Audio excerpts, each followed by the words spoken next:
Bienvenue dans Let's Talk with Ella. On se retrouve dans ce nouveau format où foi chrétienne, identité, phénomène de société, culture se rencontrent. Je suis Ella, femme, métisse et chrétienne. Et dans cet espace, je veux t'inviter à réfléchir à travers nos mots, nos doutes, notre foi, nos racines. Ici, il s'agit d'une safe place. Aucun jugement, aucune critique et aucun préjugé. Un lieu où on peut être vrai, entier, dans toute notre complexité, notre foi et notre humanité. Aujourd'hui, pour ce tout premier épisode, j'ai envie de te poser une question, une base, une fondation. La question paraît simple, mais elle est profonde. Qui suis-je ? Qui es-tu ? Pas seulement mon prénom ou mes origines, mais ce mélange, cet entre-deux que je porte chaque jour. Ce que je porte, ce que je vis, ce qui m'a construit.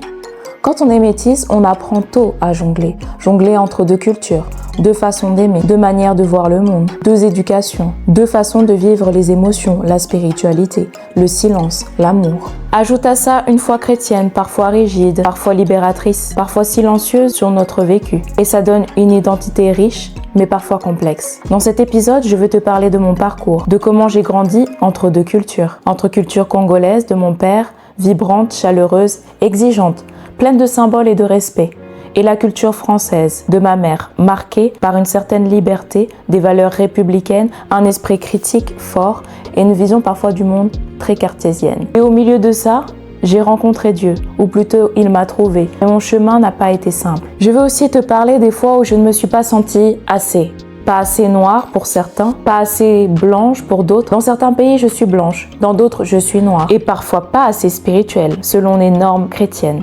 Mais aujourd'hui, j'apprends que Dieu ne me demande pas que je choisisse. Il m'accueille entière avec mes doutes, mes traditions, mon histoire et mes contrastes. C'est ce qui fait toute notre beauté avec notre relation avec Dieu. La vie chrétienne veut parfois nous faire rentrer dans des cases, répondre à des normes et suivre des codes. Pas facile de trouver un juste milieu, surtout lorsque l'on vient de deux cultures totalement différentes et pourtant complémentaires. Ce mélange de cultures est une richesse que je ne peux négliger, que ce soit au travers des langues, des pays, de la culture, des valeurs. Pas facile de chercher à plaire à son Dieu, sans pour autant rentrer dans la norme de satisfaction des normes culturelles africaines et non celles du royaume de Dieu qui se sont introduites dans nos églises. La culture africaine a tellement été imprégnée dans nos églises qu'on a parfois du mal à faire la différence entre les valeurs du royaume et les valeurs humaines. Ce format est pour toutes celles et ceux qui vivent dans l'intersection, mais pas que, pour tous ceux qui cherchent leur voie, leur place, leur spiritualité, cherchant l'équilibre entre le renoncement à soi pour Dieu et ne pas s'oublier soi-même. Dans les prochains épisodes, on parlera culture, église, de féminité,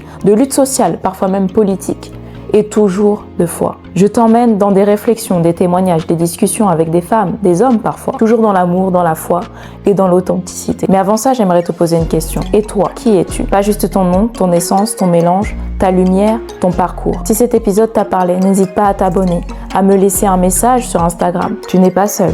Ici, ta voix a sa place.